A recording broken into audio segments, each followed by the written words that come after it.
Nós vamos iniciar o estudo hoje dos 27 livros do Novo Testamento, mas eu gostaria de abrir a palavra do Senhor e nós lermos a segunda carta do apóstolo Pedro, no capítulo 1, verso 21, que fala da palavra, fala sobre a inspiração da Bíblia. Diz assim: porque a profecia nunca foi produzida por vontade de homem algum, mas os homens santos de Deus falaram inspirados pelo Espírito Santo. Jeremias 1,12 também diz assim: e disse-me o Senhor, viste bem, porque eu velo sobre a minha palavra para cumpri-la. Isaías 40, no verso 8 diz: secou-se a erva e caiu a sua flor, mas a palavra do nosso Deus permanece para sempre. Então nós estamos aqui mais uma manhã, mais um dia para nós estudarmos sobre a palavra de Deus, sobre a Bíblia. Nós estamos fazendo um panorama da Bíblia para nós entendermos, porque quando você entender a composição da Bíblia, isso vai facilitar para você ter um entendimento.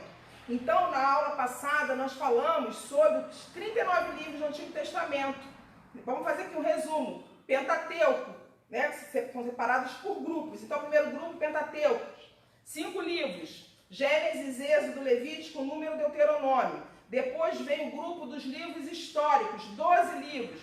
Quando fala sobre Josué, Juízes, Ruth, Samuel, Reis, Crônicas, Esdras, Neemias e Esther. Aí depois vem os livros poéticos, 5 livros, que são Jó, Salmos, Provérbios, Eclesiastes, Cantares. Depois vem os profetas maiores, também 5. Isaías, Jeremias, Lamentações, Ezequiel e Daniel. E depois o último grupo do Antigo Testamento, que são os profetas menores, que são 12, né? Oséias, Joel, Amós, Obadias, Jonas, Miqueias, Naum, Abacuque, Sofonias, Ageu, Zacarias e Malaquias. Então hoje nós vamos estudar os grupos que compõem o Novo Testamento, porque ele também é separado por grupo. Nós vamos ver aqui o primeiro grupo, que são os evangelhos, 4 livros aqui: Mateus, Marcos, Lucas e João. Depois nós vamos ver um livro histórico, que tem no Novo Testamento, que é Atos dos Apóstolos. Depois vem as epístolas, 21 epístolas, separadas de que forma? 13 são epístolas, cartas paulinas, e 8 são cartas gerais. E tem o último da Revelação, que é Apocalipse. Então, cartas paulinas são 13. Quais são essas cartas paulinas? Romanos, né? 1 e 2 Coríntios, Gálatas, Efésios, Filipenses, 1 e 2 Colossenses, 1 e 2 Tessalonicenses, 1 e 2 Timóteo, Tito e Filemão. E as cartas gerais são Hebreus, né? Nós vemos aí, depois que vem Hebreus, Tiago, 1 e 2 Pedro, 1 e 2 e 3 João, e tem Judas também. Então nós vemos que a maioria, né, de 27 livros do Novo Testamento, 21 são cartas. Então nós vemos o poder que tem a palavra do Senhor através dessas cartas, e nós precisamos entender esse contexto para que você não fique em dúvida na hora de estudar o Novo Testamento.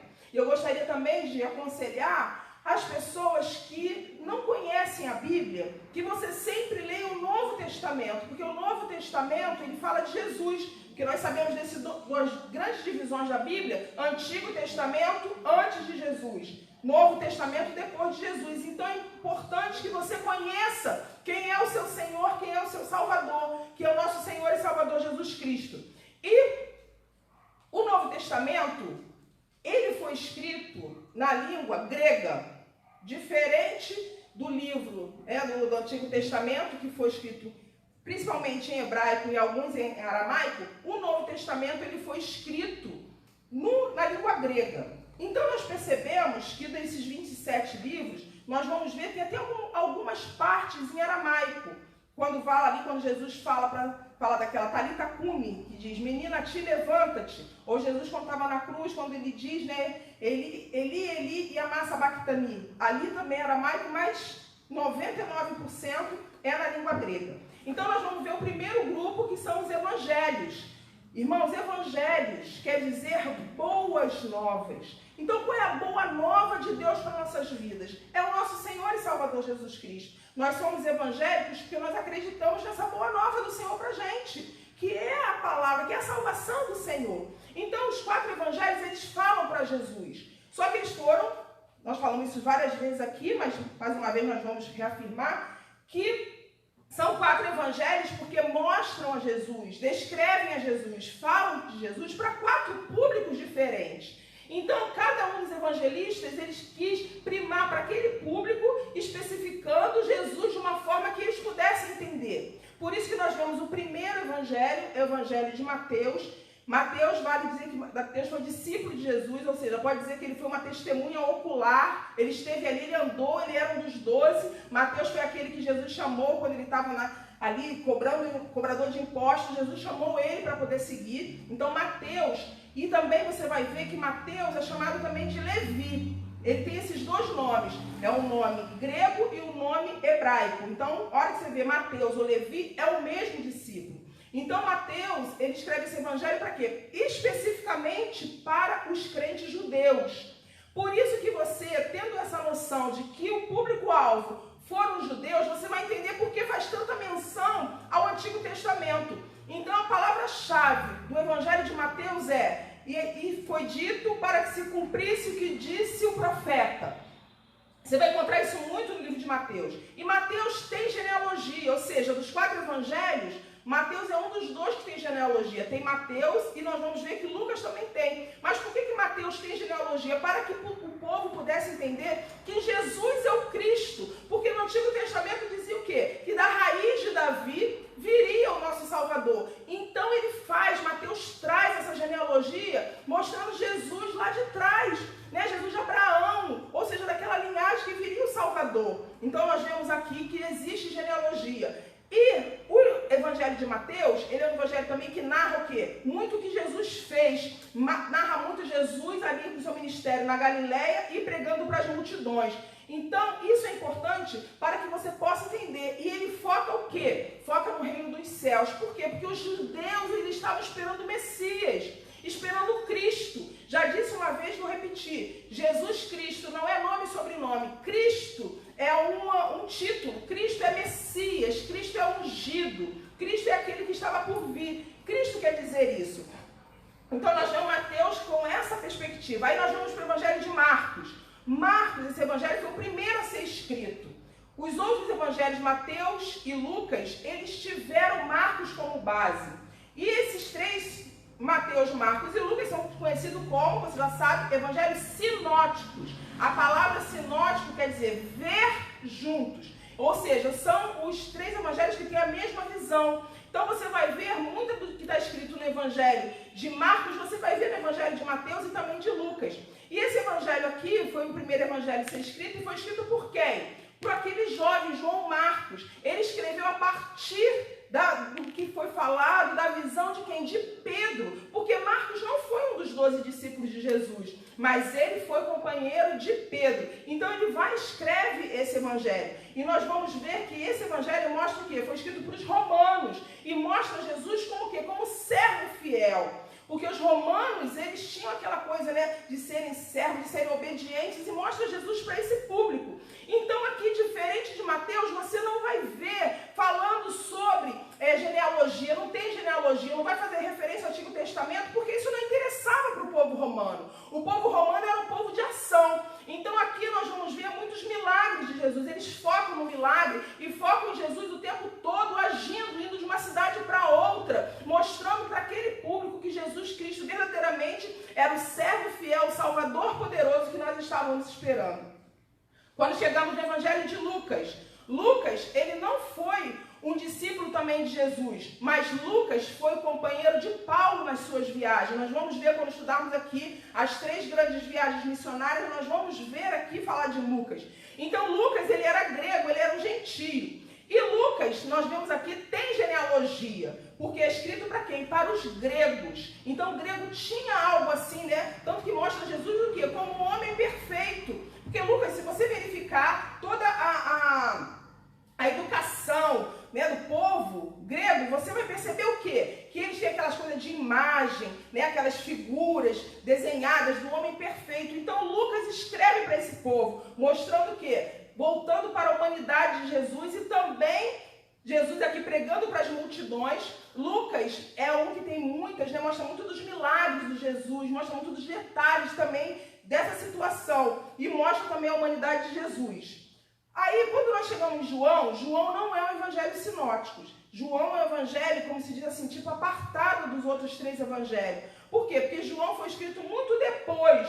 João já foi escrito para a igreja que estava sendo perseguida. João foi discípulo de Jesus. João era conhecido como discípulo amado. E nós vamos ver que João, ele escreveu o quê? 5 livros aqui, né? 5 cartas de evangelho no Novo Testamento. Porque se nós verificarmos os 27 livros do Novo Testamento, João escreveu 5, ele escreveu o Evangelho, ele escreveu a primeira, segunda, terceira carta dele, que nós vamos ver, e escreveu também o livro de Apocalipse. Então, o Evangelho de João é diferente. Por quê? Porque o Evangelho de João foi escrito muito depois. João escreveu o seu Evangelho quando ele já era velhinho, quando ele era o pastor da igreja em Éfeso. Então, João, ele escreveu por quê? Porque as pessoas estavam sendo perseguidas e estavam dizendo assim, olha, Jesus não morreu.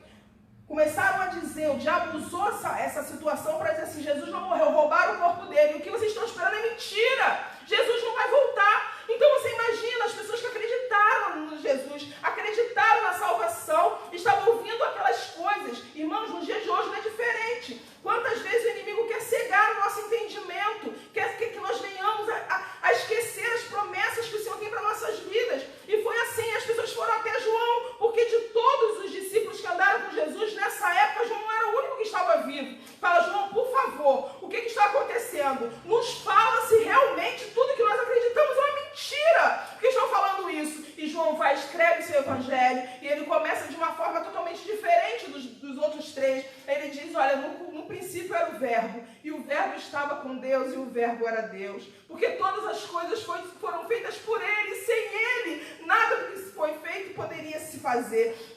Então nós vemos que João vai lá no princípio, lá em Gênesis, dizendo, no princípio era o verbo, era a palavra, era o Senhor. E aí nós vemos um evangelho totalmente diferente, mostrando o quê? Não a humanidade de Jesus, mas mostrando a sua divindade. Não mais mostrando Jesus pregando para as multidões, mas mostrando Jesus pregando particularmente, como nós vemos somente no evangelho de João, aquela conversa interessantíssima para nossas vidas, quando Jesus se revela para a mulher samaritana, que ele diz o quê? Nem no monte, né, nem nesse templo, mas os verdadeiros adoradores vão adorar o Pai, Espírito e Verdade. Então nós estudamos os 4 livros, né, os 4 evangelhos. Aí nós vamos para o segundo grupo, estudamos evangelhos 4, agora vamos para o único livro histórico do Novo Testamento, que é o livro de Atos dos Apóstolos. Irmãos, você precisa ler, reler, ler novamente Atos dos Apóstolos para que você possa entender todo o Novo Testamento.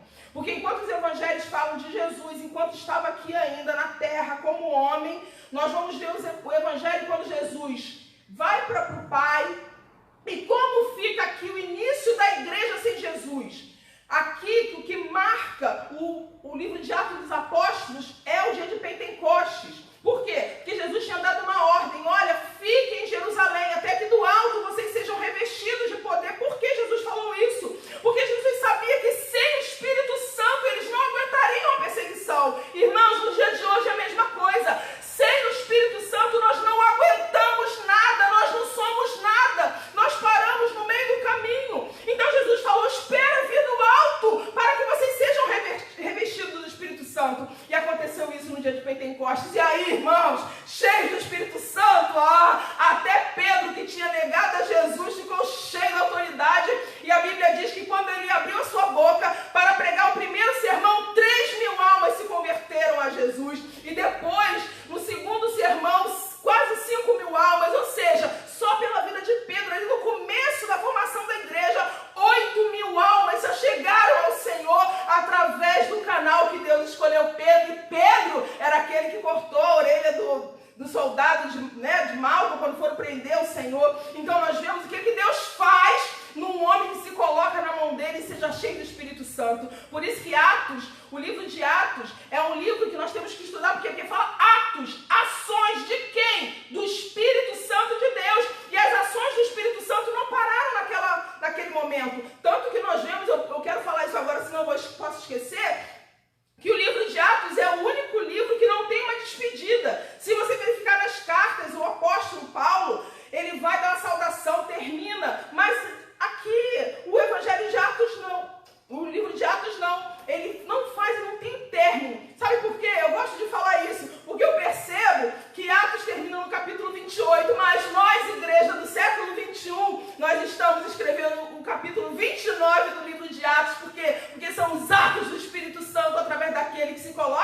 do Senhor. E o livro de Atos dos Apóstolos, se tem um nome forte nesse livro, é o nome de Paulo. Ou Saulo também, porque na verdade a gente fala que Saulo mudou o nome para Paulo, mas na verdade são os nomes da mesma pessoa, porque Saulo é o nome hebraico e Paulo é o nome romano. Então nós vemos que é o mesmo nome. E aqui nós temos que verificar que acontece o quê? O povo recebeu o revestimento do Espírito Santo. E depois que tem o revestimento do Espírito Santo, o que acontece? Aí sim, Deus vai e coloca uma grande perseguição. Irmãos, começou o que chamou aqui, na história, que nós vamos ler, conhecida como a diáspora. Depois que o povo estava cheio do Espírito Santo, Deus colocou ali, permitiu vir uma perseguição. Que aconteceu o quê? O povo foi disperso para vários lugares do mundo. E aí, onde eles chegavam, eles falavam das boas novas. A igreja do Senhor cresceu quando efetivamente eles foram perseguidos. Então, irmãos, a igreja que está em Deus, quando nós estamos em Deus, quanto mais a dificuldade vem, mais nós ficamos fortes no Senhor. A igreja crescia e prevalecia. A igreja do Senhor, por quê? Porque eles estavam cheios do Espírito Santo de Deus. E aí nós vemos, em todo lugar do mundo era proclamado o Evangelho. E aconteceu o quê? Quando Saulo, ele que era um fariseu, ele que era um perseguidor, soube que tinha um grande número de crentes que tinha ido para Damasco. Ele fez o quê? Ele pediu cartas e falou: eu tenho que ir lá buscar esses crentes aí da seita do caminho, esses aí da seita do Nazareno, para ir buscar para prender eles. E aí nós conhecemos, no momento ali no Atos, no capítulo 9, quando ele ali no caminho de Damasco, ele teve encontro com Jesus. Irmãos, eu fico entendendo, sabe o quê? Ninguém poderia evangelizar Saulo, porque Saulo era um perseguidor. A Bíblia diz que Saulo respirava ameaças e mortes. Quem iria evangelizar esse homem? O próprio Jesus veio e evangelizou e disse: Saulo, Saulo, por que me persegues?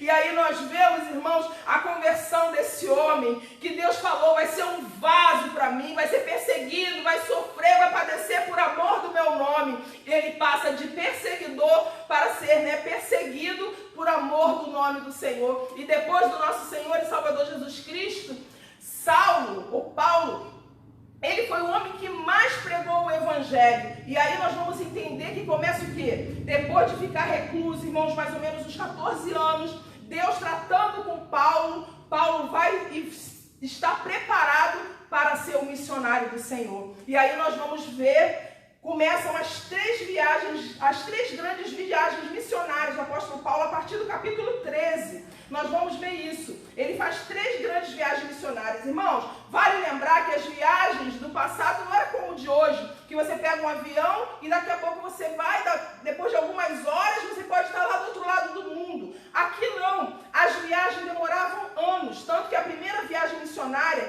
que foi mais ou menos, Paulo viajou em 13 cidades, mais ou menos, porque muitas dessas cidades, a Bíblia relata, que fala assim, província da Galácia, província, falando sobre províncias. Então, quando fala províncias, é porque eram várias cidades. Então, no mínimo, 13 cidades foi nessa primeira viagem missionária. Ela durou, sabe quanto tempo? 2 anos. Quem foi nessa primeira viagem? Saulo, ainda chamado Saulo, a Bíblia chamando ele ainda de Saulo, Barnabé e Marcos. João Marcos, um jovem que foi junto nessa comitiva.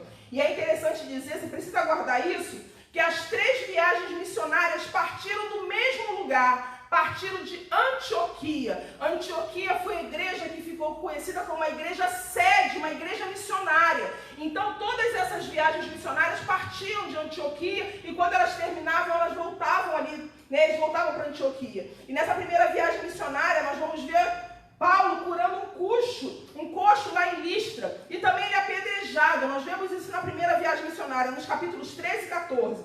Vamos para a segunda viagem missionária, quando nós vemos os capítulos Atos 15, a partir do verso 36, até Atos 16, no verso 8. Nessa segunda viagem missionária, eles foram em direção a quê? Em direção à Europa. Gostaria de fazer um parênteses, o seguinte. Qual foi a motivação da primeira viagem missionária? Porque as 3 viagens, elas tinham motivações, cada uma delas. A primeira motivação da primeira viagem missionária foi o seguinte, Atos 13, 2, que diz assim: e servindo eles ao Senhor e jejuando, disse o Espírito Santo, apartai-me Barnabé e Saulo para a obra que eu os tenho chamado chamado. Então nós vemos aqui que a viagem missionária começou com o Espírito Santo falando para separar Saulo e Barnabé para a obra que Deus tinha para eles. Na segunda viagem missionária foi diferente. Aqui a motivação está em Atos 15, 36, que diz assim: alguns dias depois disse Paulo a Barnabé: tornemos a visitar os nossos irmãos por todas as cidades em que já anunciamos a palavra do Senhor para ver como eles estão. Ou seja, ele fez a primeira viagem, aí quando terminou ele falou assim: Barnabé, vamos agora voltar a essas cidades para a gente ver como é que eles estão. Então o plano, o que estava no coração de Paulo era ir para as mesmas cidades para ver como eles estavam, só que o Espírito Santo de Deus tinha um outro propósito, porque a Bíblia vai dizer que por 2 vezes o Espírito Santo impediu Paulo de seguir por onde ele queria ir. A primeira diz que Paulo estava no coração de seguir para a Ásia, o Espírito Santo impediu, e depois também para Bitínia, o Espírito Santo novamente impediu, mas tem uma hora em que Paulo tem uma visão, ele tem ali uma visão, não sei se era um sonho, o que diz uma visão em que ele vê um jovem e diz assim: passe a Macedônia e vem nos ajudar. E aí Paulo entende que era para lá que o Espírito Santo de Deus queria que ele fosse.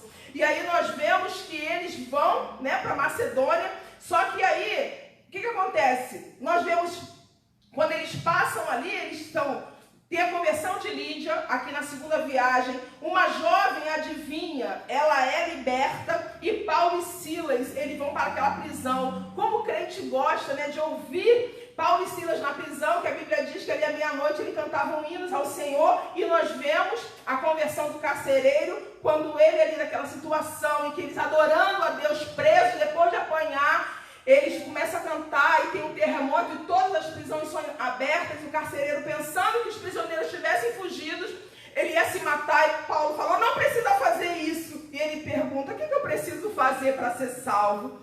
E Paulo disse: crê no Senhor Jesus e será salvo tu e a tua casa. E aí nós vemos essa segunda viagem missionária que durou o quê? 3 anos, e eles visitaram praticamente 20 cidades e voltaram para Antioquia. E aí nós vamos ver a terceira viagem missionária. A terceira viagem missionária vai de Atos 18, do verso 23 até 28, 31, que vai trazer aqui, né, 18, 23 até o 28, do capítulo 28, verso 31, que começa novamente Antioquia. Aqui, essa viagem foi a mais longa, durou 4 anos. Eles visitaram aproximadamente 28 cidades.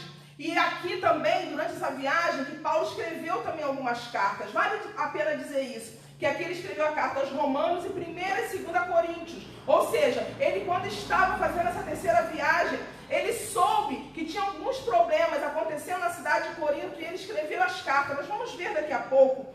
Então nós vemos que aqui, nessa terceira viagem, ele foi com um grupo maior de pessoas. Ele foi com Timóteo, né? Porque Timóteo tinha sido agregado. Tanto Timóteo como Lucas tinha sido agregado na segunda viagem missionária. E aqui ele vai com Paulo, Timóteo, Erasto, Sópater e Aristarco.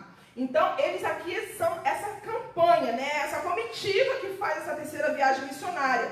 E aí nós vemos que aqui na terceira viagem missionária ele conhece quem? Conhece Apolo. Há também um grande tumulto lá em Éfeso, que a Bíblia vai relatar, quando toda uma cidade, que tinha o quê? A cidade de Éfeso era a cidade da grande deusa que eles chamavam de Diana, né? Ártemis. Então tinha o quê? Porque tinha caído tipo um meteoro naquela cidade, e ficou uma imagem lá que eles diziam que aquela imagem era a imagem da Diana. Então aquela cidade idolatrava essa deusa. E aí quando Paulo chega lá para poder falar de Jesus, irmãos, os ourives da cidade que ganhavam dinheiro com as suas, né, vendendo aqueles santinhos lá de Diana, o que eles fizeram? Ficaram com tanta raiva que falaram assim: nós precisamos matar Paulo, porque daqui a pouco todo mundo se converte a Jesus e a gente vai morrer de fome. Fizeram uma grande sedição, mas mesmo assim Deus estava no controle de tudo, não permitiu que Paulo morresse nesse momento. E aí Paulo, no final dessa viagem, ele volta a visitar algumas igrejas que estavam sendo, né, as igrejas que eles tinham fundado. É importante falar que em todas essas viagens missionárias, Paulo, ele fundava a igreja. E agora nós vamos ver do livro de Atos, né, que ele faz essa ponte dos evangelhos para as epístolas. Você precisa entender essas epístolas, essas cartas que vai de Romanos, né, Romanos até ali a Tito. Você precisa entender o seguinte, que essas cartas eram cartas de quê? Que Paulo estava, durante as suas viagens, ele ficava sabendo do que estava acontecendo nas igrejas que ele fundou. Então, tudo que ele ficava sabendo, como ele não tinha como, de imediato, ir até aquela igreja, então ele escrevia cartas. Então, essas cartas, na verdade, Paulo endereçou para que fossem lidas dentro das igrejas. E você vê que tanto tempo passado, nos dias de hoje, essas cartas servem para a gente. Então, você precisa entender que as cartas, elas são resultados do livro de Atos dos Apóstolos, porque Paulo precisava orientar os novos convertidos na fé, já que naquele momento, ele, por mais que ele deixasse, de repente, um pastor naquelas igrejas, mas o pastor não sabia todas as informações, e Paulo tinha uma intimidade grande com o Senhor, então ele passava as orientações devidas, e essas orientações devidas que foram todas juntas, e fizeram aqui, a maior parte, como eu disse, 21 cartas no Novo Testamento. Então nós vemos a primeira carta, nós temos aqui 21 cartas no Novo Testamento, 13 são de Paulo. Quais são as cartas de Paulo? Cartas paulinas, epístolas paulinas. Romanos, 1 e 2 Coríntios, Gálatas, Efésios, Filipenses, Colossenses, 1 e 2 Tessalonicenses, Timóteo, Tito e Filemão. Essas 13 cartas aqui, Paulo escreveu aos romanos. Paulo não fundou a igreja de Roma. Alguns estudiosos vão dizer que a igreja de Roma foi fundada no dia de Pentecostes, daqueles crentes que foram alcançados, aquelas almas que foram alcançadas através do discurso de Pedro, elas fundaram a carta aos romanos. Então é uma carta que fala muito sobre a justiça de Deus, a receber a justiça de Deus como um dom do Senhor. Então essa carta foi escrita quando Paulo estava na cidade de Corinto, na sua terceira viagem missionária. Então ela traz como a salvação da graça por meio da fé, dizendo que, eu gosto de falar, irmãos, essa carta aos romanos foi a carta que culminou na Reforma Protestante, que Martinho Lutero leu, Romanos 1,17. Então, a justificação da pessoa pela fé e não mais pelas indulgências. Você tem que pagar para um pedaço lá no céu. Não, o justo viverá da fé como nos dias de hoje. A fé em quê? A fé no nosso Senhor e Salvador Jesus Cristo.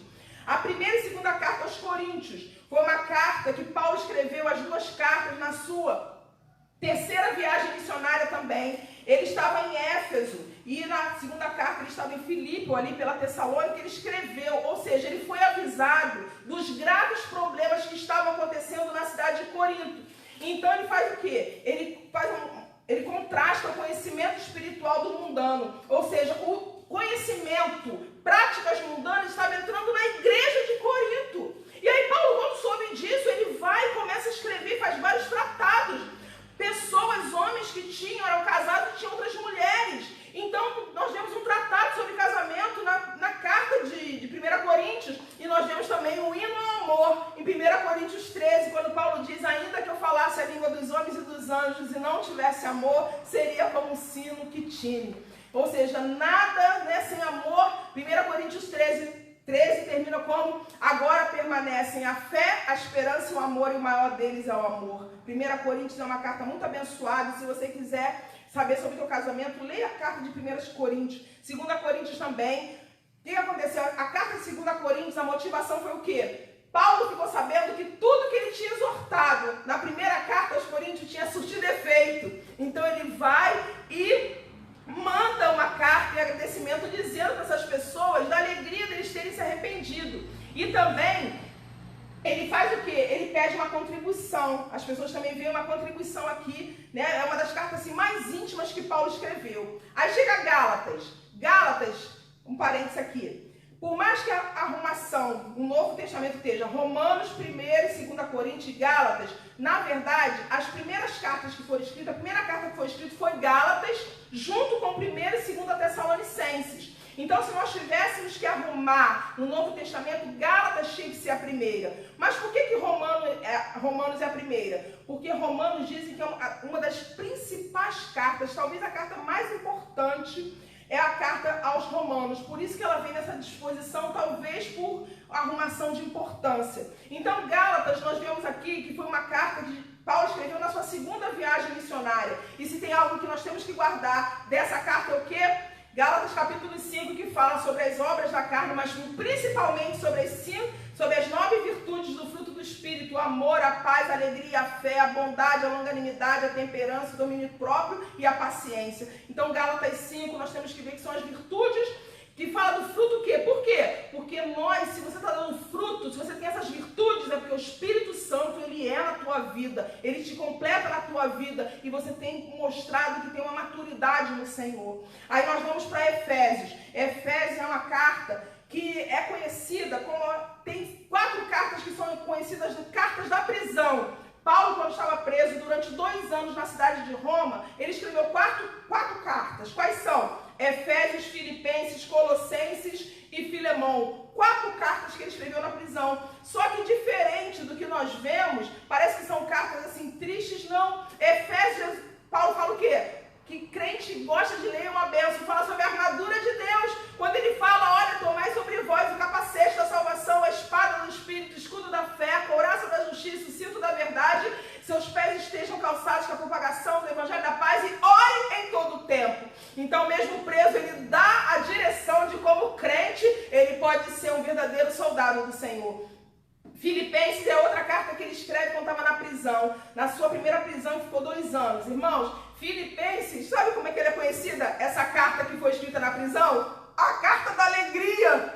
Porque várias vezes nessa carta você vê ele falando assim, regozijai-vos sempre no Senhor. Outra vez digo, regozijai-vos. Ele escreve a carta aos Filipenses para agradecer as doações que ele recebeu. Quando chegamos em Colossenses, Colossenses também foi uma carta que ele escreveu da prisão. Ele vai e incentiva os colossenses a perseverarem na verdadeira doutrina da supremacia de Jesus Cristo. Nós vamos ver que a maioria da carta do Novo Testamento era o tempo todo Paulo vindo, por quê? Porque por mais que nós temos a palavra, o diabo sempre vai querer deturpar. Por isso que volto a ressaltar, crente, pessoa que lê a Bíblia, pessoa que ama a palavra do Senhor, você precisa entender que você não pode ler só um versículo solto. Você tem que ler o contexto, porque Deus nunca vai falar algo em Gênesis e vai negar lá em Apocalipse, não. A Bíblia é única. Por isso que a Bíblia é o livro mais amado e mais odiado em todo o mundo. Por quê? Porque muitas pessoas tentaram destruir o que está escrito aqui. Mas como a Bíblia é a palavra de Deus, oh meu Deus!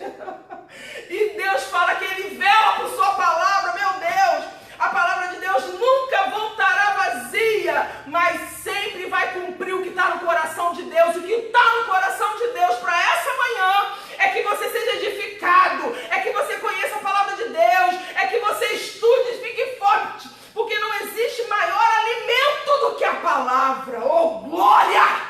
Eu sinto o Espírito Santo de Deus te fortificando nessa manhã, te trazendo entendimento. Volto a dizer, a palavra do Senhor é o único livro que você lê e o autor está do teu lado, está te abraçando, está te esclarecendo, porque Deus quer que você tenha entendimento da palavra, que você conheça a palavra. Por quê? Porque se você conhecer a palavra, você vai viver a palavra. Porque Deus não quer que nós tenhamos a palavra na boca, mas a Bíblia diz que Deus quer que nós tenhamos no coração para não pecar contra o Senhor. Por isso, hoje é manhã de libertação. Conhecer a palavra, entender a palavra é libertar-nos das mentiras do mundo. Oh, aleluia!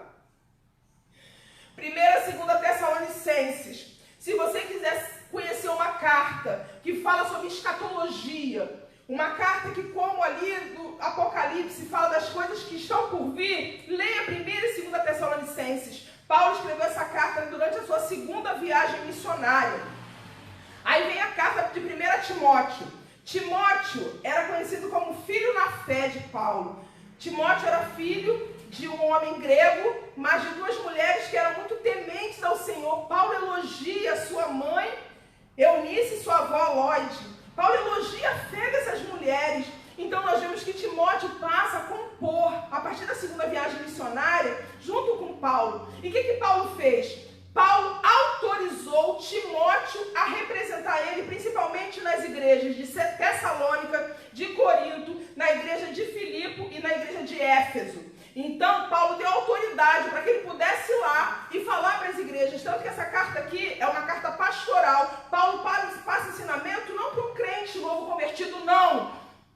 Paulo estava passando instruções para o homem que seria o pastor de uma igreja. Então é uma carta diferente dando grandes orientações. Essa carta já foi escrita praticamente no final do ministério de Paulo. Enquanto nós vemos aquelas 4 cartas que eu disse, Efésios, Filipenses, Colossenses e Filemão, foram escritas na primeira prisão de Paulo, ou seja, Paulo, ele foi solto depois dessa prisão de 2 anos.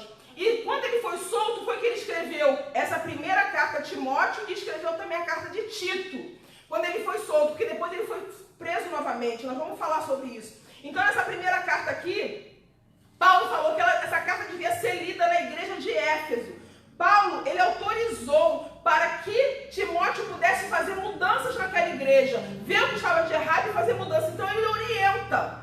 E a carta de 2 Timóteo, né, está antes de Tito e Filemão, mas foi a última carta que Paulo escreveu. Essa carta de 2 Timóteo, Paulo escreveu na sua segunda prisão, porque na primeira Paulo ficou 2 anos em casa. Ele não podia sair, tinha um soldado na porta da casa dele, mas ele podia receber visitas, ele podia escrever cartas. Aqui não. Quando Paulo escreveu essa segunda carta, Paulo estava preso numa masmorra, num lugar que era tipo um esconderijo. Tanto que ele fala, né, ele dá orientação para Timóteo, Timóteo vem me ter depressa. Por quê? Porque ele sabia que ele não viveria muito tempo. Traz a minha capa, traz os meus livros. Ou seja, Paulo estava ali próximo de morrer, mas ele queria ter as cartas. Ou seja, porque a Bíblia que nós temos hoje não é como antigamente. Ele traz os meus pergaminhos, então pedindo para trazer as coisas para ele poder ler. Traz a capa que devia ser um lugar muito frio. Só que aí ele escreve essa carta e ele fala algo tremendo, talvez a última palavra da vida dele, quando ele fala assim, ó, combati o bom combate, encerrei a carreira e guardei a fé. Diferente das outras cartas, aqui você vê Paulo triste, porque ele estava vendo que ia terminar aqui, que ele não poderia ter mais aqui para dar as orientações, mas ele tinha uma alegria de estar com Cristo. Então, 2 Timóteo foi na segunda prisão. A única carta que Timóteo escreveu na sua segunda prisão foi essa aqui de 2 Timóteo, tá? A última carta dele. Tito está aqui, né? Tito foi a carta que ele escreveu quando ele estava solto, como eu disse aqui em 1 Timóteo. É uma carta também pastoral, porque Tito, ele era um bispo lá em Creta. Então, ele era gentio, era um homem grego, mas ele também escreve uma carta pastoral. Foi no final do ministério de Paulo também, acabar com a diferença que existia, né? De pessoas da igreja de agir fora da doutrina de Cristo. Então ele orienta aqui outro pastor também, a Tito, para poder exortar a igreja. E a última carta de Paulo, aqui, última carta de Paulo na arrumação, né? Embora Filemão não seja a última, mas essa carta de Paulo aqui, Paulo escreveu ainda na primeira prisão, como eu disse, é uma das 4 cartas da prisão. Filemão, irmãos, os estudiosos vão dizer que essa carta aqui foi o primeiro tratado de direitos humanos da história. Porque Paulo estava preso, e quando ele estava preso, ele conheceu um escravo que tinha fugido do seu senhor. Ele conhece Onésimo. E aí Onésimo se converte, Paulo batiza Onésimo. Aí o que Paulo faz? Quando Onésimo tem liberdade, Paulo vai e escreve uma carta para Filemão, que era o dono do escravo. Fala, Filemão, recebe Onésimo como se estivesse recebendo a mim. Se você gastar alguma coisa com Onésimo, põe na minha conta. Irmãos, Paulo estava preso e preocupado com um escravo que tinha fugido, que o seu senhor estava com muita raiva dele, e Paulo intercedendo por Onésimo. Irmão, isso aqui não parece Jesus Cristo, que nós somos sem valor, éramos escravos do pecado, Jesus Cristo intercedendo por algo sem valor diante de Deus. E aí nós vemos as 13 cartas do apóstolo Paulo. Aí tem as cartas conhecidas como cartas gerais. Nesse grupo aqui, que são 8 cartas, são Hebreus, Tiago, 1 e 2 Pedro, 1, 2 e 3 João e Judas. 8 cartas. Hebreus, alguns estudiosos vão dizer que foi Paulo que escreveu, mas não temos essa fundamentação. Hebreus é um autor anônimo. E essa carta aos Hebreus, com 13 capítulos, e o principal aqui, que crente gosta, né, nós gostamos de ouvir, é quando a gente lê Hebreus 11, fala dos heróis da fé. Irmãos, que de heróis só misericórdia, só Deus para ver verdadeiramente em nós algo de bom. E aqui fala daqueles homens que no passado lutaram, homens que pecaram, homens que caíram, mas homens que tiveram a sua força no Senhor para se levantar. Ei! Por mais que o que você possa ter vivido até hoje, eu quero te dizer que existe Deus que te ama, que o que basta é a graça dele na tua vida. E ele quer te chamar de herói da fé, que diante de todas essas situações que nós estamos passando, Deus quer que você fique firme e possa dizer: Deus, eu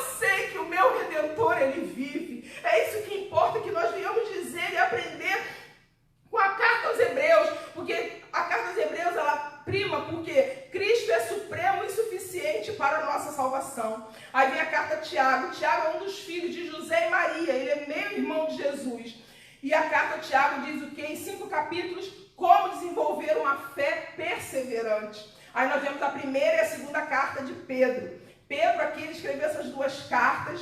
E é interessante que até as últimas palavras de Pedro, que tem aqui na segunda carta que ele escreveu, é aquela assim, ó, antes crescei na graça e no conhecimento do nosso Senhor e Salvador Jesus Cristo. Sabe quando Pedro escreveu essas cartas?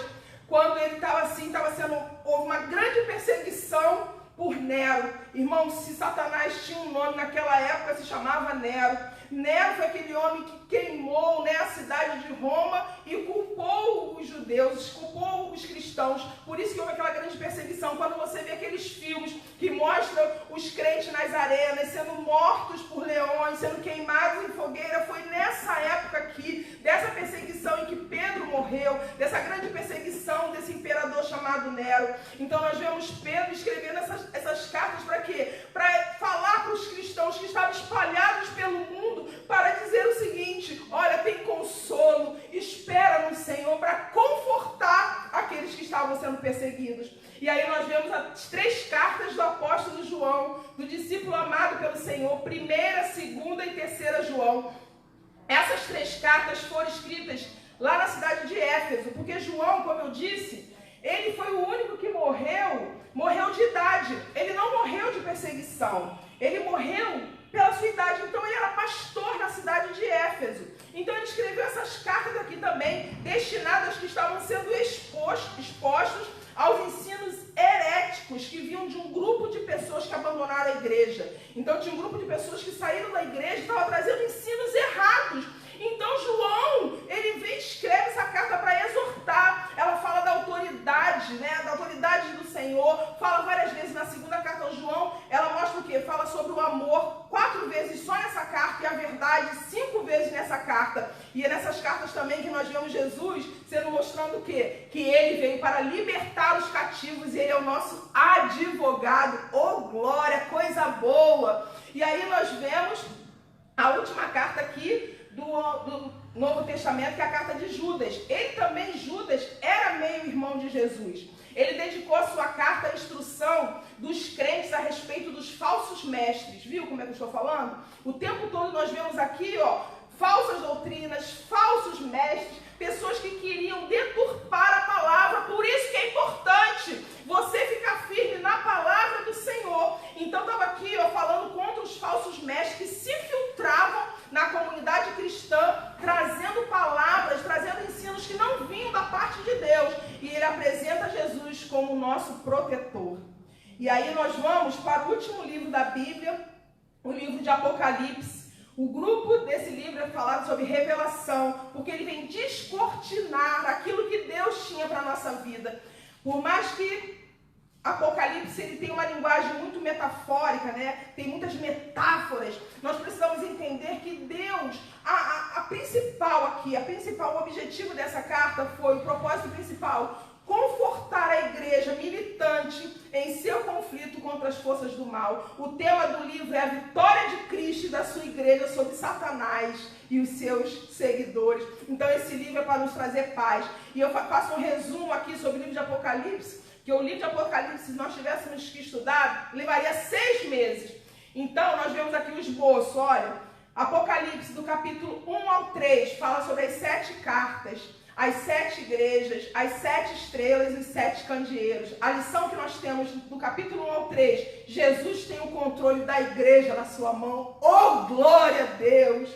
Capítulos 4 a 7, fala sobre os 7 selos.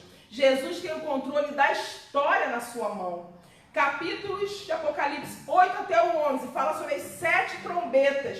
Vemos a igreja aqui protegida e vitoriosa, né? Uma igreja que é vitoriosa, né? Lembra até aquele louvor quando diz que a igreja vem com aquele que brilha mais que a luz do sol. Nós vemos isso aqui nos capítulos 8 a 11. Capítulo 12 a 14, nós vemos a tríade do mal. Irmãos, o diabo, ele é tão sujo, que da forma que tem a trindade, tem o Pai, o Filho e o Espírito Santo, você acredita que ele também tem a trindade dele, a trindade do mal?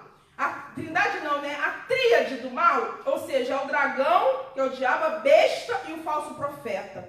Nos capítulos 15 a 16, nós vemos as 7 taças, representando a visitação final da ira de Deus sobre aqueles que permanecem na impiedade, aqueles que permanecem resistentes contra as bênçãos do Senhor. Nós vemos aqui nesses capítulos. Capítulo 17 a 19, nós vemos a derrota dos agentes do dragão. Nós vemos a derrota da meretriz, da besta e do falso profeta.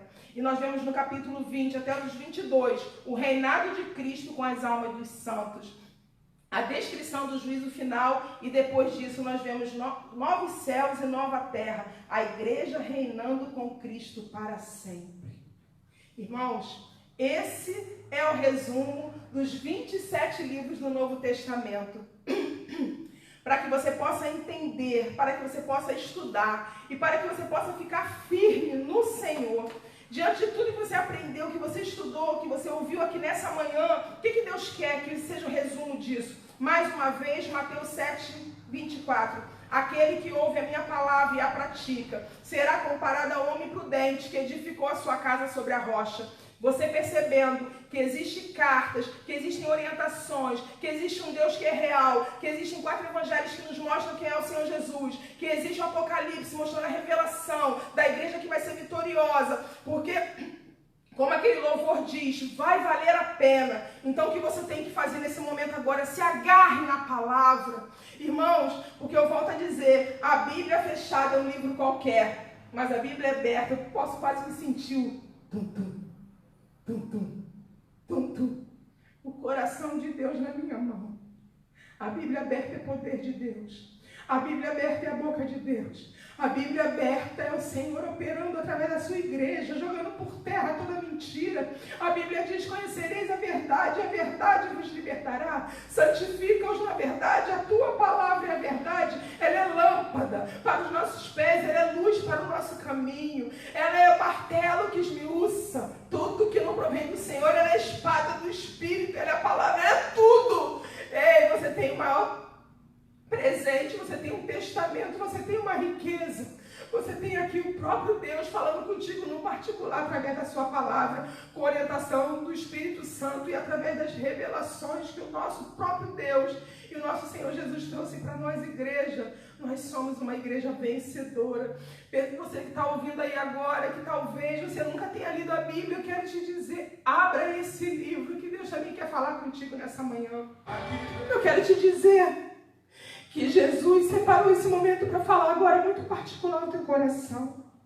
Talvez você nunca tenha confessado a Jesus, entregado a Jesus como Senhor e Salvador. Como é isso? É muito fácil. Nesse momento, você que ouviu esse estudo, você que ouviu esse louvor, é um louvor que Deus vai vir buscar na sua igreja. E Ele quer te buscar também, você e toda a sua família. Por isso, você que está ouvindo esse vídeo, você que nunca confessou a Jesus e quer confessar Jesus, você que está longe dos caminhos do Senhor, talvez alguém falou alguma coisa que te entristeceu, te levou para dentro de uma caverna e você está triste hoje. Essa palavra também é para você. A Bíblia diz que se você confessa com a sua boca e com o seu coração você crê que o Senhor Jesus, Ele morreu, mas ao terceiro dia Ele ressuscitou e Ele está vivo, você será salvo. Então, eu quero que você repita assim comigo, olha, baixa você diante agora aí desse vídeo, porque o Senhor conhece o teu coração. Eu não estou te vendo, mas o Senhor está. Você repete assim, ó, eu confesso que Jesus Cristo é o meu único e suficiente Salvador. Eu quero agora entregar a minha vida a Jesus. Eu quero ser dele. Eu quero andar com Ele, eu quero servir a Ele, eu quero ser discípulo dEle todos os dias da minha vida. Eu quero ter o meu nome escrito no livro da vida. Senhor Jesus, me aceita. E eu quero te dizer que o Senhor seja o meu único e suficiente Salvador em todo o tempo. Se você confessou isso agora, eu quero te dizer que o Senhor te aceitou. Ele passou a morar agora dentro do teu coração. E eu quero fazer uma oração por todas as pessoas que entregaram a sua vida para Jesus. Pai, eu não posso ver essas pessoas, eu não posso tocar. Mas eu tenho certeza, Deus, que teu Espírito Santo, nesse momento agora, abraça eles, os conforta. Porque todos eles agora, com certeza, Deus, estão agora